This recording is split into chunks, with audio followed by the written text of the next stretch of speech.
नमस्कार दोस्तों। जैसे ही मैं सिंधु नदी के साथ अपनी यात्रा जारी रखता हूँ, मेरी डोंगी के नीचे बहती पानी की नरम लहरें केवल जल प्रवाह की याद दिलाने के लिए नहीं हैं। ये इस बात का प्रतीक हैं कि कैसे सिंधु घाटी सभ्यता के लोग प्रकृति की दुनिया से गहराई से जुड़े हुए थे। यह नदी, भूमि, जानवर और मौसम उनके जीवन, विश्वासों और पहचान के मुख्य तत्व थे। आज जब मैं उसी जलधारा में बह रहा हूँ जिसने इस प्राचीन सभ्यता को बनाए रखा था, मैं आपको एक यात्रा पर ले जाऊंगा जिसमें हम देखेंगे कि सिंधु घाटी के लोग प्रकृति से किस प्रकार जुड़े हुए थे। प्रकृति सिंधु घाटी के लोगों के जीवन का केवल एक पृष्ठभूमि नहीं थी, यह उनके अस्तित्व का एक हिस्सा थी।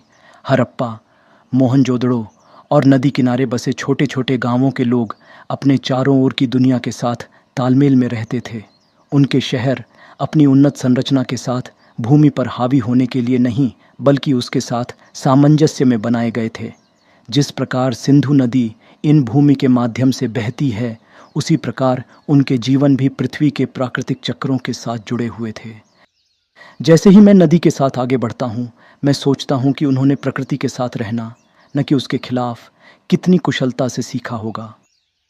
सिंधु घाटी के लोग अपने चारों ओर की दुनिया के उत्सुक पर्यवेक्षक थे और उनका पर्यावरण के साथ इतनी नज़दीकी से जीना उनके कृषि तरीकों, जल प्रबंधन प्रणाली और यहाँ तक कि उनके धार्मिक विश्वासों में भी दिखाई देता है। वे पानी के महत्व और उनके जीवन में उसकी भूमिका को समझते थे और इसीलिए नदी उनके लिए आध्यात्मिक रूप से महत्वपूर्ण थी। ये सिर्फ जीवन का स्रोत नहीं थी, ये पवित्र थी। लोग मौसमों से भी गहराई से जुड़े हुए थे। सिंधु नदी की नियमित बाढ़ें उनके खेतों को उपजाऊ मिट्टी प्रदान करती थीं, जिससे वे फसलें उगाते थे। इस प्राकृतिक चक्र से उनका कृषि कैलेंडर प्रभावित था, जो नदी के उठने और गिरने और बदलते मौसमों पर आधारित था। यह सोचने में अद्भुत लगता है कि ये लोग आधुनिक तकनीक के बिना भी प्रकृति के नाजुक संतुलन को समझते थे, ये जानते हुए कि कब बोना और कब फसल काटनी है और नदी की वार्षिक बाढ़ों के साथ कैसे तालमेल बिठाना है। बाढ़ का जल उनके लिए भय का कारण नहीं था, बल्कि इसे एक आशीर्वाद, देवताओं का उपहार माना जाता था। जैसे ही मैं आगे बढ़ता हूँ, मैं उन विभिन्न जानवरों को याद करता हूँ जो इन लोगों के साथ इस भूमि पर विचरण करते थे। सिंधु घाटी सभ्यता में विभिन्न वन्य जीवों का निवास था, जिनमें हिरण, हाथी और गायें भी शामिल थीं, जो उनके दैनिक जीवन में महत्वपूर्ण भूमिका निभाती थीं। विशेष रूप से बैल उनके लिए शक्ति और उर्वरता का प्रतीक था और इसे अक्सर मोहरों और मूर्तियों में दर्शाया जाता था। इन जानवरों की उनकी कला और घरों में उपस्थिति यह प्रमाणित करती है कि प्रकृति उनके अस्तित्व से कितनी घनिष्ठ रूप से जुड़ी हुई थी। वे प्रकृति से अलग नहीं थे, वे उसका एक हिस्सा थे। मोहरों पर अक्सर मैंने जो जानवरों की छवियां देखी हैं, वे सिर्फ सजावट के लिए नहीं थीं, वे प्रतीकात्मक थीं। संभवतः सिंधु के लोग मानते थे कि जानवर उन्हें देवताओं और आध्यात्मिक दुनिया से जोड़ने में सक्षम थे। उदाहरण के लिए, मोहरों पर अक्सर दिखाई देने वाला एक सींग वाला जानवर, जिसे यूनिकॉर्न कहा जाता है, यह संकेत देता है कि जानवर उनके विश्व दृष्टिकोण में विशेष महत्व रखते थे, संभवतः उच्च शक्तियों या उन प्राकृतिक बलों से जुड़े जो उनके जीवन को आकार देते थे। जैसे ही मैं आसपास के हरे भरे परिदृश्य को देखता हूँ, मैं कल्पना करता हूँ कि प्रकृति ने उनके दैनिक जीवन को कितना प्रभावित किया होगा। सिंधु घाटी के लोग प्राकृतिक संसाधनों पर बहुत अधिक निर्भर थे। जिन मिट्टियों से उनके घरों के लिए ईंटें बनाई जाती थीं, उन पौधों तक जो औषधियों और धार्मिक अनुष्ठानों में उपयोग होते थे, प्रकृति उनके जीवन का स्थायी सहयोगी थी। सिंधु घाटी के लोग पर्यावरण का सम्मान करते थे, जितना आवश्यक था उतना ही उपयोग करते थे, बिना उसे नुकसान पहुँचाए, और अपने आसपास के वातावरण के साथ एक स्थिर संतुलन बनाए रखते थे। यह हमारे आधुनिक समय के विपरीत है, जहाँ पर्यावरण अक्सर बाधा के रूप में देखा जाता है, न कि हमारे अस्तित्व के साथी के रूप में। विशेष रूप से पानी ने उनके और प्रकृति के बीच गहरे संबंध में महत्वपूर्ण भूमिका निभाई। सिंधु नदी केवल उनके भौतिक जीवन का आधार नहीं थी, यह उनकी आध्यात्मिकता का केंद्र भी थी। यह नदी, जिसने उन्हें उपजाऊ भूमि और भरपूर संसाधन दिए, उनके जीवन का प्रतीक थी। लोग संभवतः नदी को आशीर्वाद मांगने के लिए प्रार्थनाएं अर्पित करते थे।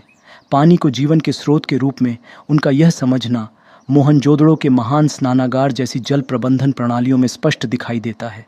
ये संरचनाएं सिर्फ स्नान के लिए नहीं थीं, संभवतः ये अनुष्ठानों के लिए उपयोग की जाती थीं, जो उनके पानी के प्रति श्रद्धा को दर्शाती थीं।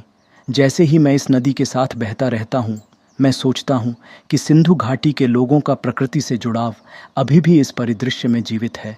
उनके लिए प्रकृति को काबू में करने की चीज़ नहीं, बल्कि आदर और श्रद्धा की चीज़ माना जाता था। उनके शहरों की सावधानीपूर्वक योजना, उनके जल प्रबंधन प्रणाली और उनके प्राकृतिक दुनिया पर निर्भरता, सब कुछ इस दर्शन को दर्शाता है। ये एक ऐसी जीवन शैली है जो हमें हमारे पर्यावरण के साथ सामंजस्य में रहने का महत्व सिखाती है। एक ऐसा पाठ जो आज भी प्रासंगिक है। सिंधु घाटी में हमें शासकों के लिए विशाल महल या स्मारकों के सबूत नहीं मिलते, लेकिन इसके संकेत अवश्य हैं कि लोग एक ऐसे समाज में रहते थे जो सहयोग और प्रकृति के साथ एकता को महत्व देता था। उनके घर, उनकी गलियां और उनके पूरे शहर उस पर्यावरण को दर्शाते थे जिसमें वे रहते थे, न कि उसके ऊपर हावी होते थे। उनकी जीवन शैली मानव सभ्यता और प्राकृतिक दुनिया के बीच के नाजुक संतुलन का प्रमाण थी। जैसे ही मेरी यात्रा का यह हिस्सा समाप्ति की ओर बढ़ता है, मैं सिंधु घाटी के लोगों के पर्यावरण से गहरे संबंध पर विचार किए बिना नहीं रह सकता। उनकी जीवन शैली, उनके धार्मिक विश्वास और यहाँ तक कि उनकी तकनीकी उन्नति, जैसे कि उनकी जल प्रबंधन प्रणाली, ये सब हमें एक ऐसी सभ्यता का संकेत देते हैं जो गहराई से पृथ्वी के साथ जुड़ी हुई थी। नदी, फसलें, जानवर और प्रकृति के चक्र न केवल उनके अस्तित्व को आकार देते थे, बल्कि उनके विश्व दृष्टिकोण को भी प्रभावित करते थे। अगले एपिसोड में हम उनकी सभ्यता के एक और महत्वपूर्ण पहलू की खोज करेंगे, कला और शिल्प। ये कलात्मक अभिव्यक्तियाँ, जिनमें जटिल मोहरें, मिट्टी के बर्तन और आभूषण शामिल हैं, लोगों के विश्वासों, दैनिक जीवन और प्रकृति के साथ उनके जुड़ाव के बारे में और जानकारी प्रदान करती हैं। मेरे साथ जुड़ें जब हम जानेंगे कि सिंधु घाटी के लोगों की रचनात्मकता केवल उनके कौशल का प्रतिबिंब नहीं थी, बल्कि उनके आसपास की दुनिया का भी प्रतिबिंब थी। जैसे ही मैं सिंधु नदी के साथ बहता जाता हूँ, मुझे यह देखकर आश्चर्य होता है कि कैसे नदी और भूमि अब भी मेरे विचारों और इस महान सभ्यता की कहानी को आकार देती हैं।